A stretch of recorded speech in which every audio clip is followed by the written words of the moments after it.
বিশ্বনবী বলেন ওই নারী পুরুষ ওটা বুদ্ধিমান, যে আখেরাতের জন্য কাজ করে আল্লাহর উপরে ভরসা করে। আর ওইটা নির্বোধ, পাগল, অজ্ঞ, যে আখেরাতের কোনো কাজ কারবার নেই, আন্দাজে আল্লাহর উপরে ভরসা করে থাকে। কালেমা যখন পড়েছি জান্নাতে একদিন যাব, এরকম ধারণা আমাদের নেই। এই কথা বলে না কেন? হযরতে আবু হুরায়রা এ কথাটা শোনার পরে নবীজিকে বললেন, হে নবী, আপনি যে বললেন মান ক্বালা লা ইলাহা ইল্লাল্লাহ দাখালাল জান্নাহ, যে ব্যক্তি লা ইলাহা ইল্লাল্লাহ বলবে সে জান্নাতে চলে যাবে। আমি এ কথা মানুষকে জানাবো। নবীজি বললেন ঠিক আছে যাও। উনি এক দৌড়ে যাকে রাস্তায় পায় তাকেই বলে, দেখো এই মাত্র শুনে আসলাম বিশ্ব নবী জানিয়েছেন মান ক্বালা লা ইলাহা ইল্লাল্লাহ দাখালাল জান্নাহ, যে ব্যক্তি লা ইলাহা ইল্লাল্লাহ পড়বে সে জান্নাতে চলে যাবে। না গিয়েছে? না না, দাখালা এটা মাজি, অতীতের শব্দ, এটা পাস্ট। তার মানে নবীর এই কথা অনুযায়ী আমরা বিশ্বাস করতে পারলাম যে ব্যক্তি লা ইলাহা ইল্লাল্লাহ একবার জীবনে বলবে সে জান্নাতে যাবে না, চলে গেছে।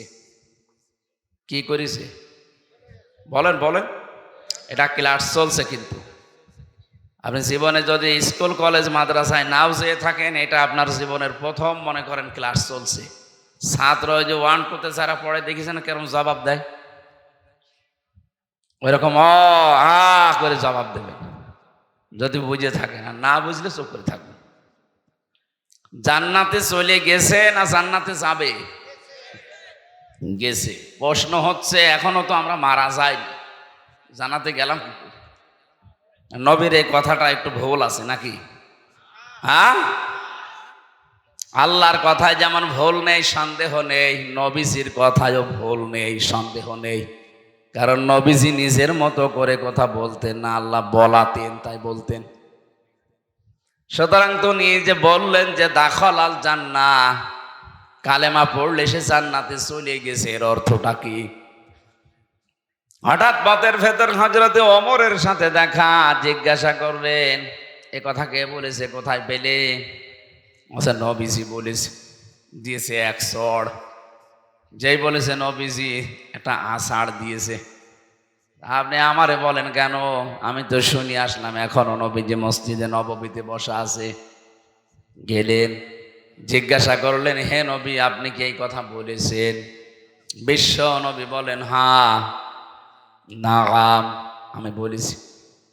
হযরত ওমর কিন্তু জ্ঞানী মানুষ ছিলেন, শিক্ষিত মানুষ ছিলেন, তিনি বিচক্ষণ ছিলেন। ওই জামানায় আরব জাহানের ভেতরে যারা 10 জন মানুষ শিক্ষিত, তার ভেতরে হযরত ওমর একজন। তিনি আমাদের মতো হুসুকে বাঙালি না, আন্দাজে এক কথা শুনলে পেছনে দৌড় দেয় না। কথাটা শোনার পরে চিন্তা করলেন, নবীজি তো মান ক্বালা লা ইলাহা ইল্লাল্লাহ দাখালাল জান্নাহ বলেছেন, ইয়াদখুলুল জান্নাতা বলতে পারতেন যে জান্নাতে যাবে। নবীজি জান্নাতে চলে গেছে কথা বললেন কেন? হযরতে আবু হুরায়রা হয়তো অত বড় বিচক্ষণ ছিলেন না, এজন্য তিনি নবীর কথার অর্থ বোঝেননি। ওনাকে সাথে নিয়ে বলছেন হে নবী আপনি এই কথা বললেন? বলে হ্যাঁ বলেছি। কেন বলেছেন? বলে আল্লাহ আমাকে জানিয়েছে। আল্লাহ জানিয়েছে বুঝলাম, কিন্তু জান্নাতে চলে যাবে না আগে গিয়েছে কথা বললেন কি করে? নবীজি বললেন আমি এই কারণে বলেছি, দাখালাল জান্নাহ শব্দের ভেতরে ব্যাখ্যা আছে। কোন মানুষ যদি সত্যিই মন থেকে কথা বলতে পারে লা ইলাহা ইল্লাল্লাহ, এই শব্দের ভেতরে যত হারাম কাজ আছে, নিষিদ্ধ কাজগুলো জানার পরে সে ছেড়ে দেয়, হালাল যেগুলো আছে বৈধ আছে জানার পরে জীবন থাকলে আঁকড়িয়ে ধরে, আমি তাদের জন্য এই শব্দটা প্রয়োগ করেছি যে দাখালাল জান্নাহ, সে জান্নাতে চলে গেছে। হযরত ওমর বললেন হে নবী এই কথাটা তো বলে না, শুধু বলেছে লা ইলাহা ইল্লাল্লাহ দাখালাল জান্নাহ। তাহলে মানুষ তো নামাজ রোজা ইবাদত বন্দেগী সব ছেড়ে দেবে। এই জন্য যারা এই ধান্দায় আছেন যে কালেমা যখন পড়েছি জান্নাত একদিন যাবই, হ্যাঁ ঠিক আছে, হালালকে হালাল জানা লাগবে না, হারামকে হারাম জেনে ছেড়ে দেওয়া লাগবে না। প্রশ্ন আসতে পারে, আমি জানি, হ্যাঁ জানেন, কিন্তু বাস্তব জীবনে আমাদের এইগুলো প্র্যাকটিক্যালি আমল নেই। আর এটা স্মরণ করিয়ে দেওয়ার জন্য আজকের এই অনুষ্ঠান। কথা বলেন ঠিক কি না? সুতরাং যে আল্লাহ আমাদেরকে দিনের বেলায়, আমাদেরও কাজ ছিল, হাজারো কাজ বাদ দিয়ে কোরআনের জন্য ময়দানে নিয়ে আসলেন, কোরআনের তাফসীর শোনার জন্যে। খুশি হয়ে বলেন আলহামদুলিল্লাহ।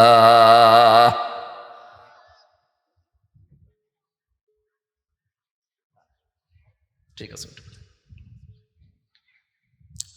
দরুদ আর সালাম পড়ছে আমাদের নবী। কারণ কোনো অনুষ্ঠান যদি আল্লাহর আরশে পৌঁছাতে হয়, এ পৃথিবীতে কোনো বাবার নামে পীর সাহেবের গুণগান করে আপনি পৌঁছাতে পারবেন না। অনুষ্ঠান যত বড় হোক ছোট হোক, যে কোনো ইবাদত বন্দিগি হোক, ওটা যদি আপনি মনে করেন যে এটা আমার আল্লাহর দরবারে কবুল হয়ে যাক, তাহলে ওটার আগে পরে দরুদ শরীফ পড়া লাগবে। কি পড়া লাগবে? আমরা যেটা একটু আগে পড়লাম না একবার, তাহলে বিশ্বাস করতে পারি এই অনুষ্ঠান যত ছোট হোক, মানুষ যেই কয়জন হোক, এটা আল্লাহর দরবারে ইবাদত হিসাবে কবুল হয়ে গেছে। প্রশ্ন হচ্ছে যে কথাগুলো বললাম আমি দরুদে, ওইগুলো আমার প্র্যাকটিক্যাল জীবনে থাকা লাগবে। কথা বলে না কেন?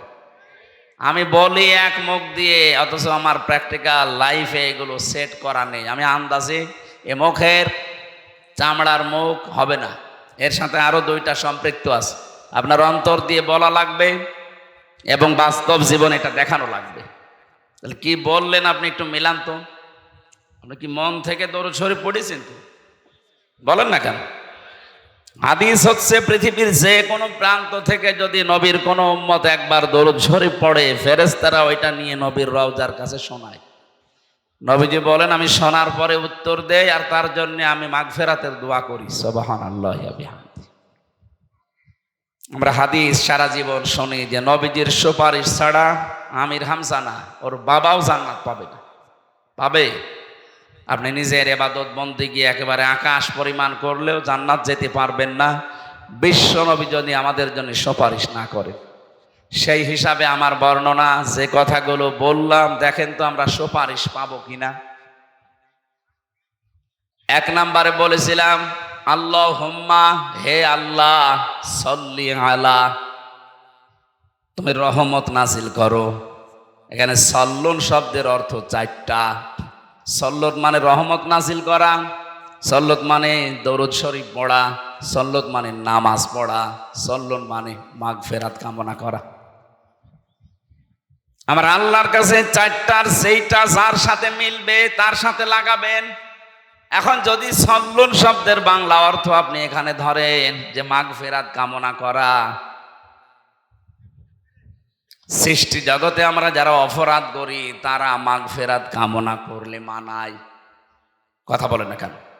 তো বিশ্ব নবীর জন্য মাগফিরাত কামনার দরকার নেই, কারণ তার আগে পরের সব অপরাধ আল্লাহ মাফ করে দিয়েছেন। মা তাকদ্দামা মিন জামবি, তার আগে পরে কোনো অপরাধ নেই, এই সব আল্লাহ নিজ গুণে ক্ষমা করে দিয়েছেন। তাহলে দ্বিতীয় অর্থ হচ্ছে সল্লুন মানে নামাজ পড়া। এখানে তো আমরা নামাজ পড়লাম না, এই যে কিছুক্ষণ আগে পড়লাম ওই নামাজ না। এই দরুদের ভেতরে কোনো নামাজ পড়েছি? বলেন বলেন। তাহলে এইটাও না। যার জন্য যেটা মেলে তাকে সেই জায়গায় লাগাবে। 3 নম্বরে রহমত নাজিল করা, এটা মিলছে। আমরা তো আল্লাহকে বলতেই পারি, হে আল্লাহ তুমি রহমত নাজিল করো। সল্লি আলা, আলা মানে উপরে, মোহাম্মদ, মোহাম্মদের উপরে।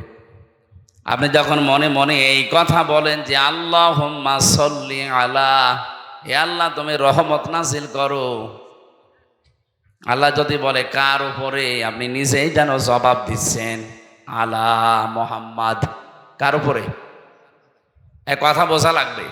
আপনি শুধু খেলা করার জন্য আসেন নাই, এত কষ্ট স্বীকার করে টাকা পয়সা খরচ করে সময় ব্যয় করে আপনি বসে আছেন, একেবারে চাতক পাখির মতো শুনতেছেন, বোঝার জন্য শোনেন।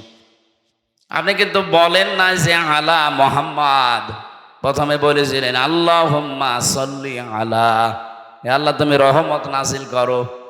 আল্লাহ যেন হঠাৎই প্রশ্ন করছে, বান্দা কার উপরে? আপনি কি বলেছেন আলা মুজিব, মুজিবের ওপরে? কথা বলেন না কেন? আপনি বলেছেন আলালা জিয়া, জিয়ার উপরে? পৃথিবীর কারো নামে আপনি বলেছেন? কি বলেছিলেন? আলা মোহাম্মদ, মোহাম্মদের ওপরে তুমি রহমত নাজিল করো। আল্লাহ যেন আবার আপনাকে প্রশ্ন করছেন, নারী হন আর পুরুষ হন, যে মোহাম্মদটাকে আমি একা না, সবাই মিলে এক বাক্যে জবাব দিয়েছি, সাজ্জিদিনা, মোহাম্মদ আমাদের নেতা। আমি কি আমার নেতা বলেছি? বলেন বলেন। তাহলে সাজ্জিদ তো বলতাম যে আমার নেতা। সাজ্জিদিনা এক আলিফ টান দিলেন, জামা মোতাকাল্লিম, আমরা সবাই মিলে বললাম আল্লাহ সাজ্জিদিনা, মোহাম্মদ যেমন তেমন মানুষ না, উনি আমাদের সকলের নেতা। দরুদের ভেতরে আপনি আমাদের নেতা বলে স্বীকার করে নিলেন। এখান থেকে পরিবারে, সমাজে, রাষ্ট্রে গিয়ে আর মুহাম্মদুর রাসূলুল্লাহর নেতৃত্ব মানতে চান না। আপনি এইরকম দরুদ যদি কিয়ামত পর্যন্ত পড়েন, আল্লাহর রহমতে মাহফিল কবুল হওয়া দূরের কথা, আরো নিচে নামতে থাকবে। আমার কথার অর্থ বুঝেছেন? তাহলে সেটা পড়ছেন, এটা আমাদের বাস্তব জীবনে নিয়ে যাওয়া লাগবে না? সাজ্জিদিনা পড়লে আপনার জীবনের একমাত্র আদর্শ নেতা হবে মুহাম্মদ সাল্লাল্লাহু আলাইহি ওয়াসাল্লাম।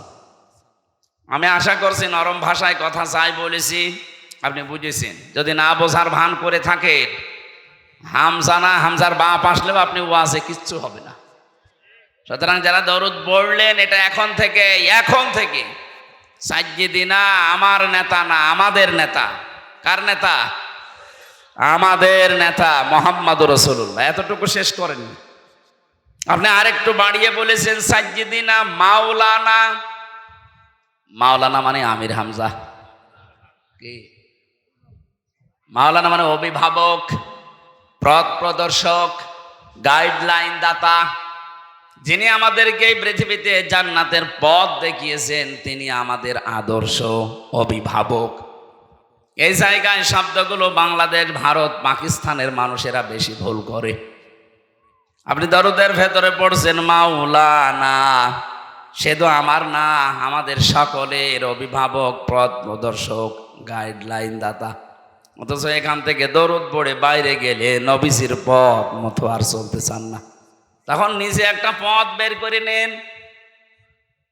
আপনি নবীজির 63 বছরের পুরা জীবন পড়ে দেখেন তো, আপনি যে জিকির করেন, এই জিকির নবীজি জীবনে এইভাবে করেছে কিনা?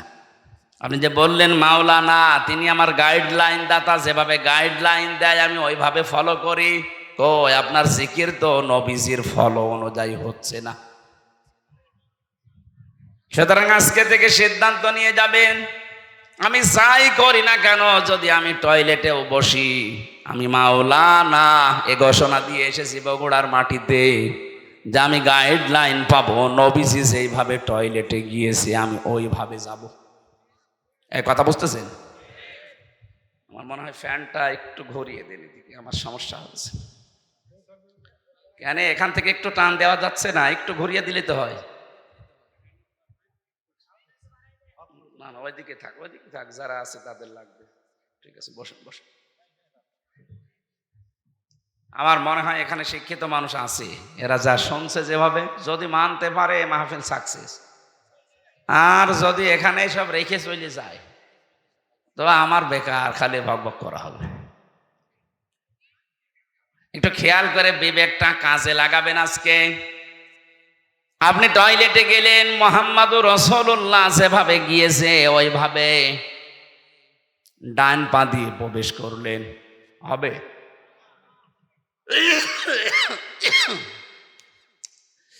নবীজি জীবনে কোনদিন ডান পা দিয়ে টয়লেটে বসেছেন?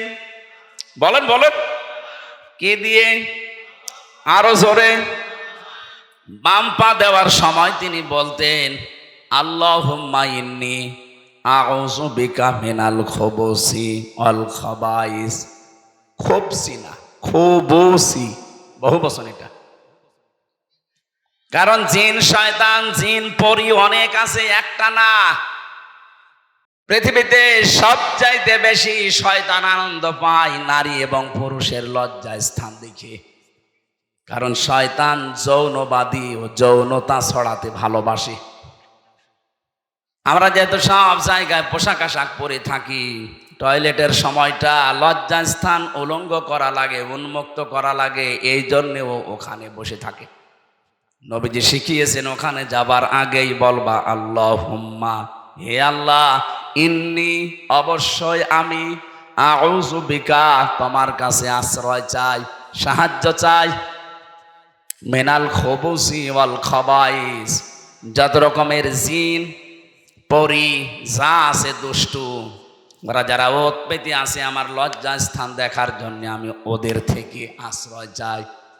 বিশ্বনবী বলেন এটা পড়ার পরে যখন মানুষ টয়লেটে বসবে এই শয়তানের চোখে ধুলা লেগে যায়। তাহলে এখান থেকে একটা মাসলা বের হয়, শয়তান যৌনবাদী ও যৌনতা ছড়াতে ভালোবাসে। আমাদের যৌনাঙ্গ যতটুকু একজন পুরুষের জন্য এই নাভি থেকে শুরু করে হাঁটু পর্যন্ত ঢেকে রাখা এটা ফরজ। এটা কি? নামাজ পড়া যেমন ফরজ, একটা পুরুষের যদি পোশাক আশাক থাকে তাহলে তার নাভি থেকে হাঁটু পর্যন্ত মাস্ট বি ঢেকে রাখাই লাগবে। যদি এতটুকু কাপড় না থাকে তাহলে আপনার এই গুনাহ হবে না। কাপড়ই নেই, আপনি মাপ। কাপড় থাকলে মাস্ট বি এতটুকু ঢাকাই লাগবে। একজন পুরুষ মানুষ যদি নাভি থেকে হাঁটু পর্যন্ত ঢেকেও নামাজ আদায় করে তার নামাজ হয়ে যাবে। কিন্তু একজন মহিলা যদি নাভি থেকে হাঁটু পর্যন্ত ঢেকে নামাজে দাঁড়ায়, ওর নামাজ হবে না। না, হবে না। কারণ ওর ফরজটা আর একটু বেশি। ওর মাথার চুল যদি সেজদায় দিতে গিয়ে, রুকু দিতে গিয়ে দেখা যায়, ওর নামাজ ভেঙে যাবে। এই জন্য মেয়েদের শাড়ি পরে আমার মনে হয় নামাজ শুদ্ধ হয় না। মেয়েরা যারা শাড়ি পরে নামাজ পড়েন এটা বাদ দেবেন, আপনি সালোয়ার কামিজ বানাবেন। আমার মনে হয় সালোয়ার কামিজে খরচও কম হবে, ফরজ পর্দাও আদায় হবে, নামাজও সুন্নত অনুযায়ী হবে। আমরা স্বামী যারা আছি তারাও বেশি যাব। ৩,০০০-৫,০০০ টাকা দিয়ে শাড়ি না কিনে ওই 450-500 টাকা দিয়ে সালোয়ার কামিজ বানানো হয়ে যায়। মেয়ে লোক তো ঝামেলা, ও ছাতা মানতে চাই না। হ্যাঁ, সম্মানিত মা বোনেরা, আপনার ফরজ মুখমণ্ডল, হাতের কবজি আর পায়ের পাতা বাদ দিয়ে পুরা শরীর আপনাকে ঢেকে রাখা লাগবে। নামাজের সময় অন্তত মাথার চুলটা যেন বের হয়ে না যায় কোনো ক্রমে। শয়তান সবচাইতে বেশি আনন্দ উপভোগ করে তখন যখন দেখে কোনো মানুষের লজ্জা স্থান উন্মুক্ত হয়ে আছে।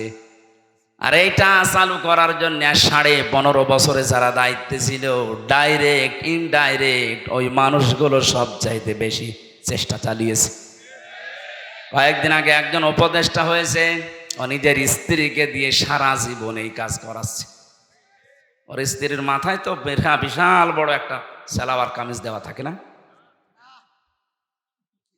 ওই যে সমস্ত সিনেমা, নভেল, নাটক, থিয়েটার বানিয়েছে, আপনি দেখেছেন এই যে bachelor, third person singular number, আমি উপন্যাস পড়েছিলাম, ওইগুলো দিয়ে এখন সিনেমা বানিয়েছে। ওর নিজের স্ত্রীকে দিয়ে অভিনয় করিয়েছে। এখানে পরকীয়া প্রেম কি করে করা লাগে, সমকামিতা কিভাবে প্রমোট করা লাগে, এইগুলো উস্কে দিয়েছে সারাটা জীবন। সেই লোক এখন এই দেশের উপদেষ্টা। ও সামনে যদি দায়িত্বে এভাবে থাকে, নিজের বউ না আপনার বউ দিয়ে করাবে তখন। এই জন্যই তো এই দেশে এখন ঝড় উঠতেছে। না, এরে বাদ দিন। আপনি দরকার হয় ছাগলকে বসান, কিন্তু এরে বসানো যাবে না। 96% মুসলমানের দেশে যারা আল্লাহর নিষিদ্ধ কাজ, পুরুষে পুরুষে নাকি বিয়ে করবে। বাড়ি যেয়ে কালকে বলবে। আপনি টের পাচ্ছেন কোথায় যাচ্ছে? খালি নামাজ পড়ে রোজা রেখে কালো বোরকা পরে হাঁ করে থাকলে হবে? বাস্তবতা নেওয়া লাগবে না? আপনার মেয়ে কালকের দিন পরে নিয়ে চলে যাবে, বলবে যে না দেওয়া লাগবে।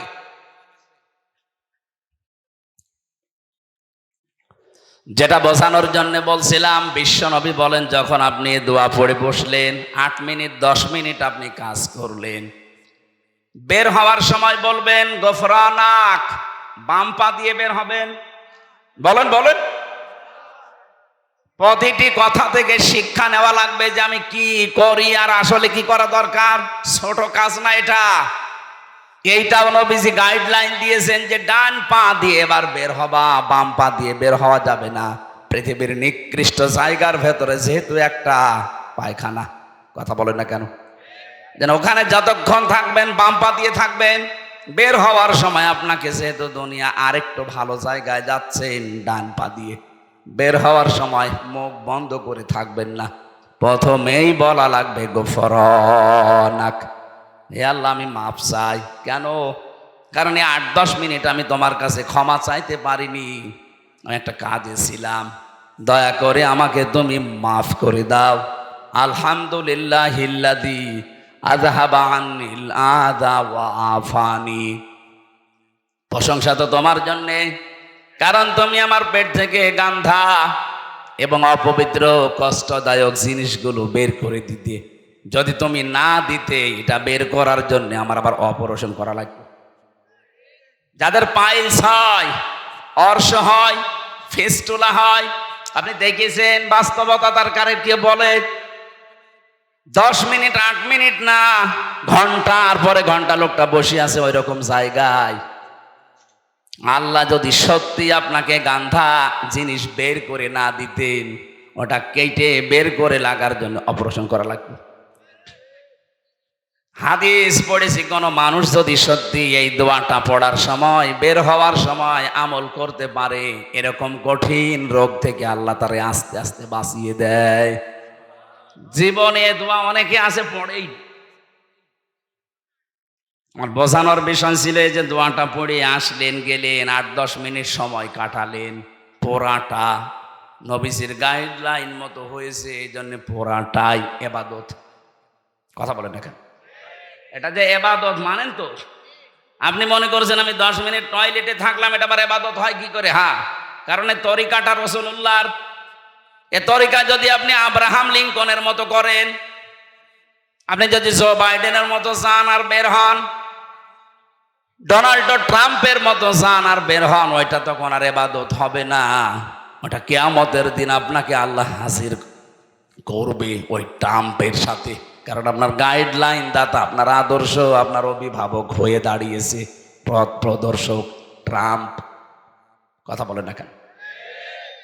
তাহলে আমাদের বাস্তবতা শুধু মাওলানা পড়লে হবে? আমি তো একটা বললাম জিকিরেরটা। দুনিয়ায় যত রকমের কাজ আছে, প্রত্যেকটি কাজে সেই অনুসরণ করা লাগবে মুহাম্মদুর রাসূলুল্লাহ। কেউ বাজারে গেছে, কিভাবে দরদাম করবে, কিভাবে তার ক্রেতা বিক্রেতার বিক্রি হবে, এমন কোনো কাজ নেই নবীজি জীবনে করেননি। আর আপনি ওই কাজের বাইরে কোনো কাজ করলে আপনার মাওলানা মুহাম্মদ ওয়া আলা আলী সাইয়্যিদিনা কিচ্ছু হয়নি। তাহলে দরুদ শরীফ কবুল না হলে মাহফিল কবুল হবে? বলেন বলেন। আল্লাহ যেন আমাদেরকে সহজভাবে বোঝার তৌফিক দিন, বলেন আমিন। জেলখানায় আমি 3টা বছর ছিলাম, ফাঁসির কন্ডেম সেলের ভেতরে। আমার প্রতিদিনের তাহাজ্জুদের নামাজে এই দোয়া ছিল, আল্লাহ আমি বাইরে যদি জীবনে যেতে পারি। আমার আর আশা ছিল না যে আমি বাইরে যাব, কারণ ওরা যে অবস্থায় রেখেছিল মনে হয়েছিল মারা যাব। 24 ঘন্টা ওরা আমার নজরদারিতে, তালাবদ্ধ অবস্থায়, যোগাযোগ বিচ্ছিন্ন করে রেখে দিয়েছিল। জানতাম না যে বাইরে কেউ আসে না নেই। এমনিতেও টেনশনে তো বিভিন্ন রোগ এমনি হয়নি, এই কারণে হয়েছে। কোনোদিন আশা করি নাই যে বাইরে বের হব। তারপরও যদি আল্লাহ তুমি বাইরে বের করো, তো অন্তত তোমার বান্দা বান্দিদের সামনে যখন আমাকে নিয়ে যাবে, কোরআনের কথাগুলো, হাদিসের কথাগুলো এমন সহজভাবে যেন বলতে পারি, মানুষ যেন সত্যি সহজে, বাচ্চা যেমন মায়ের কথা বুঝে আমার সহজভাবে বুঝে। আপনারা বুঝতেছেন? বুঝতেছেন কথা? সুতরাং দরুদ শরীফ যে যেই কায়দায় পড়ছেন হচ্ছে না। আপনার সাইয়্যিদিনাও ঠিক নেই, মাওলানাও ঠিক নেই। আপনি মাওলানা মানেন গিয়াসউদ্দিন তাহেরিকে, ও যেভাবে জিকির করে আপনি ওইভাবে জিকির করেন। তার মানে আপনার জিকির, আপনার মাওলানা গিয়াসউদ্দিন তাহেরি। এ কথা বলছেন না কেন? আপনার মাওলানা, আপনার জিকির হওয়া লাগবে তো মুহাম্মদুর রাসূলুল্লাহর মতো। কথা বলেন না কেন? আপনার ব্যবসা হওয়া লাগবে মুহাম্মদুর রাসূলুল্লাহর মতো, আপনার রাজনীতি হওয়া লাগবে মুহাম্মদুর রাসূলুল্লাহর মতো, আপনার অর্থনীতি হওয়া লাগবে মুহাম্মদুর রাসূলুল্লাহর মতো। হ্যাঁ, আপনি নামাজ পড়েন রসুলের মতো, রোজা রাখেন ওনার মতো, ব্যবসা করেন আব্রাহাম লিঙ্কনের মতো। এই এলাকায় বহু মানুষ এমন আছে নিজে টাকা ছেড়ে রাখে, 1000 টাকা দিয়ে দেয়, প্রত্যেক মাসে 100 টাকা করে বেশি করবে। এটা মনে হয় এখনো শুরু হয়নি। হ্যাঁ, এই এলাকায় এই সুদের সাথে জড়িত, তাহলে সে মায়ের সাথে জেনা করছেন। এই কাজ করছেন কারা? হাত তোলেন তো। আন্দাজ আপনারা তো মিথ্যা কথা বললে যে এলাকায় আছে, একটা লোকও তো নেই। ওই রকম মানুষ এখানে আমি জানি যে আসবে না, কারণ ও আসলে তো ধরা খাবে। সুতরাং এখানে যারা আছে কাজের ভেতরে আমরা নেই। যদি কেউ থেকে থাকেন আজকে এই মুহূর্তে তাওবা করে চলে, না খেয়ে মরে যান ভাই। মায়ের সাথে জেনা করে মরে যাবেন? জেনার শাস্তি জানেন? কোরআনে কারিমে সূরা ফুরকানের 68 নম্বর আয়াতের মাঝে আছে, ওয়ালা ইয়াজনুন, জেনা করবা না, কারণ জেনা করলে ইউদাফ লাহুমুল আযাব। আল্লাহ বলেন জেনার শাস্তি ডবল হবে। এখন যদি বলেন কই আমি তো কোনোদিনই জেনা করিনি, কিয়ামতে আপনার আমল নামায় এটা উঠে থাকবে যে আপনি মায়ের সাথে জেনা করে এসেছেন। যারা এই যে টাকা ছেড়ে রাখে, টাকা আসে। 1 বিঘা জমি আপনি আমার কাছ থেকে নেন, নেওয়ার সময় হয়তো 70-80 হাজার টাকা দিয়ে দেন। 1 বছর 2 বছর 5 বছর করে খাবেন। টাকা যখন ফেরত দেব, জমি তখন ফেরত নেব। এই সিস্টেম আছে না? এইটাও সুদ ভাই। এটার কি বলে বাংলায়? এগ্রিমেন্ট। সে যে এগ্রিমেন্ট তো ইংরেজি হয়ে গেল, বাংলায় কি বলে? বন্ধকি। এই কাজে এই যে যেহেতু এটা জমিন না, এই যে বিভিন্ন জমি আছে, এখানে 1 বিঘা জমি দিলে 60,000 70,000 টাকা নেয়। 1 বছর করে খাবেন, তখন টাকা ফেরত দেবেন, তখন আপনাকে জমি দেব। কারা কারা এই কাজে আছেন? আমি কিছু বলছি না, হাত তোলেন তো। এই 2 জন। ও ঠিক আছে ভাই, আলহামদুলিল্লাহ। না, এদের সাহস আছে, বগুড়ার মানুষ তো, তারেক জিয়ার মতো সাহস আছে। বলেন তো আপনি যে এই কাজ করে, এ কি না জেনে করে না জেনে করে? না জেনে।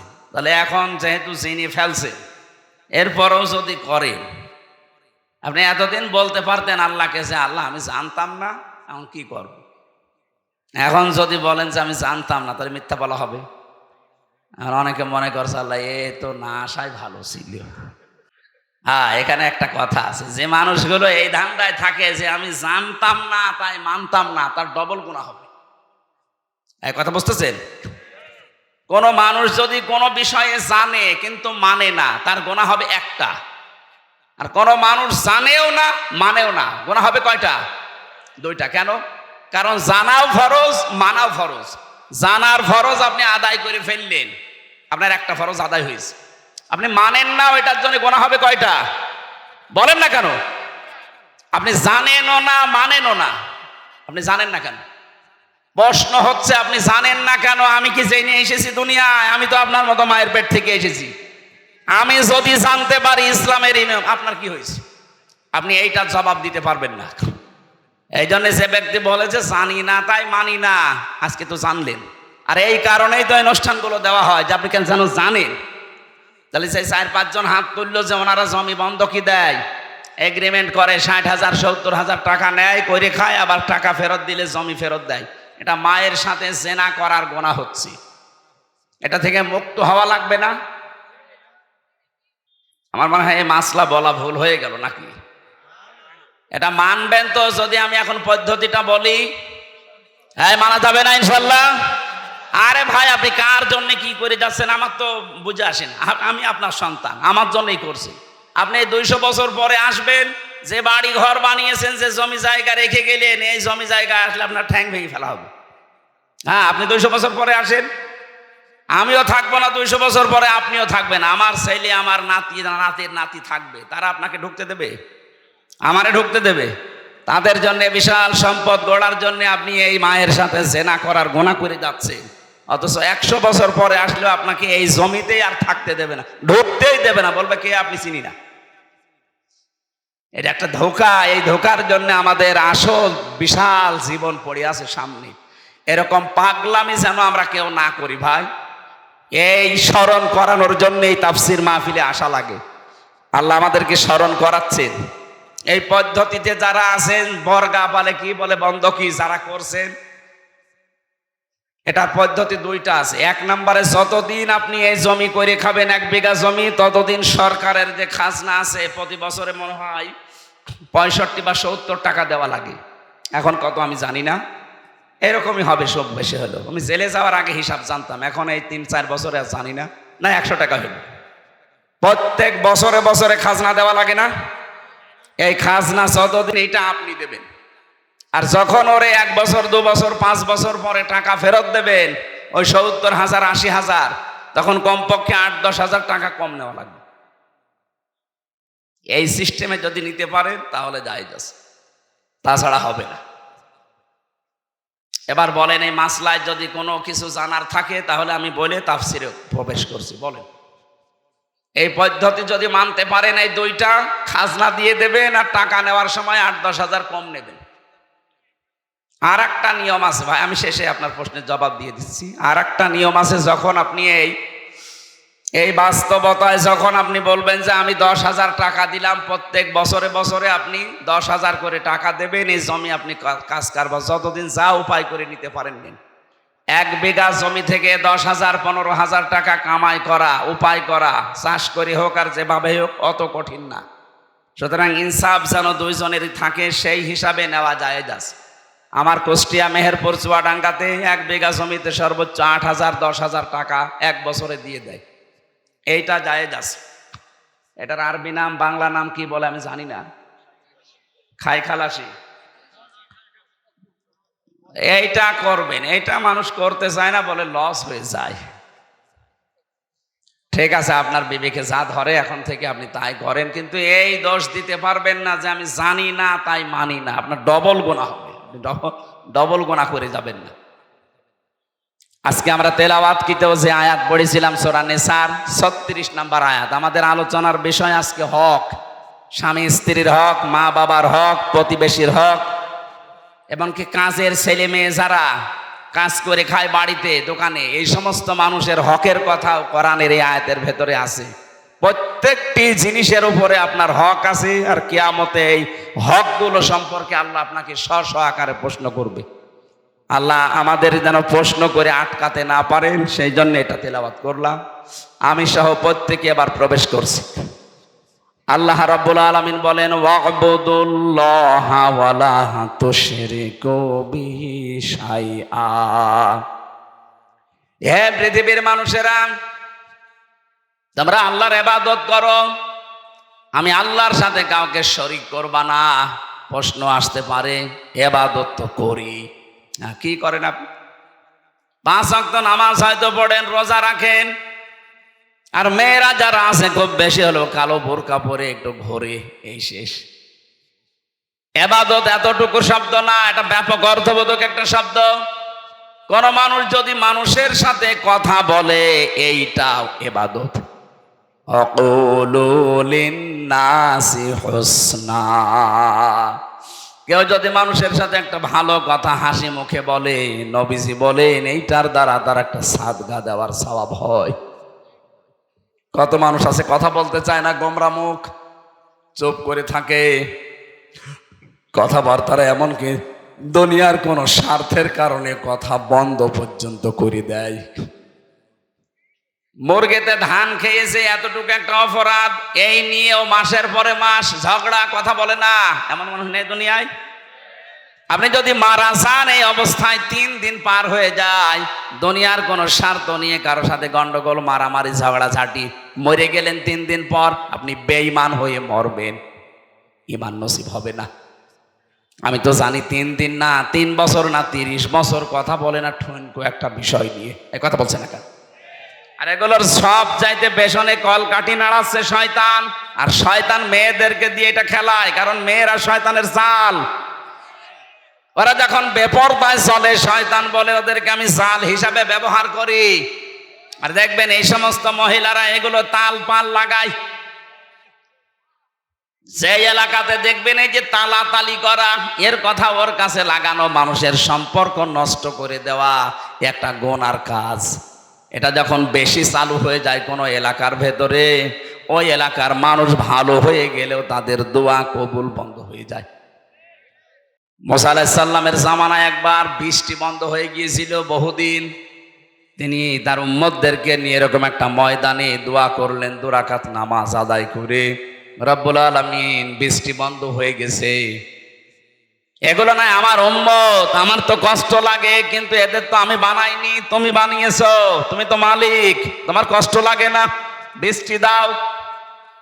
তিনবার মোনাজাত করলেন, আল্লাহ বলেন হাত ফেরাও, বৃষ্টি হবে না। মুসা নবী তো নাছড় বান্দা, তিনি আল্লাহর সাথে কথা বলতেন, ডাক দিয়ে বলে মাবুদ না, দেওয়াই লাগবে, কেন দেবে না ওই কারণটা বলো। আল্লাহ তাআলা বলেন বৃষ্টি দিতে পারি, তুমি যাদেরকে নিয়ে দোয়া করছিলে এর ভেতরে একজন নামিমা তালাতালি করা মানুষ আছে। ওই লোকটা যতক্ষণ এই মোনাজাতে হাজির থাকবে তোমার দোয়া নবী হলেও কবুল হবে না। হযরতে মুসা নবী বললেন আল্লাহ তুমি শুধু ওর নাম বলো, দেখো ওর কি করি। আল্লাহ বলছে না, আমি নিজেই নাম ধরে কথা বলতে নিষেধ করি মানুষকে, আর এখন আমি নাম ধরে দিলে তুমি ওরে মারামারি করবা, অপমান করবা, আমি এটা হতে দেব না। মুসা নবী বলে আল্লাহ তাহলে আমি টের পাবো কি করে? আল্লাহ পাক বলেন তুমি এই মাসলাটা শুধু ওদের সামনে বলো, ওদের ভেতর থেকে যদি কেউ তাওবা করে নেয় তাহলে আমি আল্লাহ আমি ভেবে চিন্তে দেখব। উনি উম্মতদের সামনে বয়ান দিলেন, এখানে আমি নবী একা না, সব নবী যদি এখানে এসে দোয়া করে দোয়া কবুল হবে না, কারণ এর ভেতরে যে নামিমা তালাতালি করা মানুষ আছে, এই মানুষটা যতক্ষণ বের হয়ে না যাবে, তাওবা না করবে, ততক্ষণ পর্যন্ত এখানে বৃষ্টি নামবে না। আসলে সবাইকে আমি তাওবা করাই, তাহলে ওই লোকটাও তাওবা করবে। হযরতে মুসা তাওবা পড়লেন। তাওবা মানে যে আস্তাগফিরুল্লাহ রাব্বি মিন কুল্লি, এটা তো একটা বাক্য। তাওবা মানে অপরাধের স্বীকৃতি দেওয়া। মনে মনে বলেন আর সামনে প্রকাশ্যে বলেন, ওপেন বলেন, আপনাকে বলা লাগবে যে আমি অপরাধী।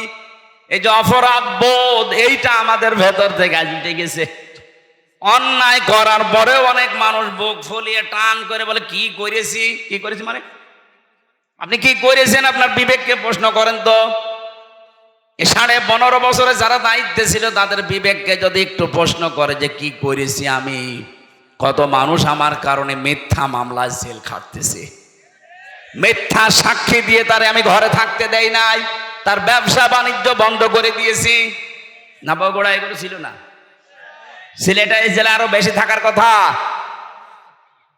কত মানুষ এই দেশে গুম হয়ে গেল, খুন হয়ে গেল, আয়না ঘরে আমি 14 বছর পর্যন্ত মানুষ দেখেছি, এত বড় বড় নখ হয়ে গেছে, চুল দাড়ি গোপ মনে হচ্ছে যে জঙ্গল থেকে বেরিয়ে আসতেছে।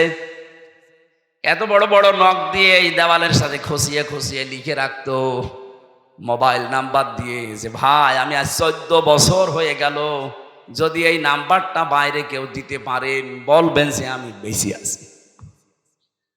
কি করেছে আপনি টের পান না? আমি 10 দিন আয়না ঘরে ছিলাম, আমি টের পেয়েছি যে কি করেছেন আপনি। ওখানে আমি 5 বছর 8 বছর 10 বছর 14 বছর একাধারে মানুষ পড়ে আছে, তাদের সাথে আমার দেখা হয়েছে, আর আপনি এখনো বলেন যে আমি কি করেছি। ওখানে যদি আপনার 14 বছর না 14 দিন রাখা যায়, আপনি এমনি হার্ট অ্যাটাক করে মরে যাবেন। এই যে এত বড় বড় অপরাধ করার পরও এখনো পর্যন্ত অনেকের অনুশোচনা নেই, স্বীকৃতি নেই, অনুতপ্ত হওয়ার কোনো আলামত নেই, আরো বৃদ্ধি বাড়তেছে। আপনাকে আল্লাহর ভালো বানাবে না, কারণ যারা অপরাধ করার পরে স্বীকার করে না তাদেরকে আল্লাহ শয়তান বানিয়ে দেয়।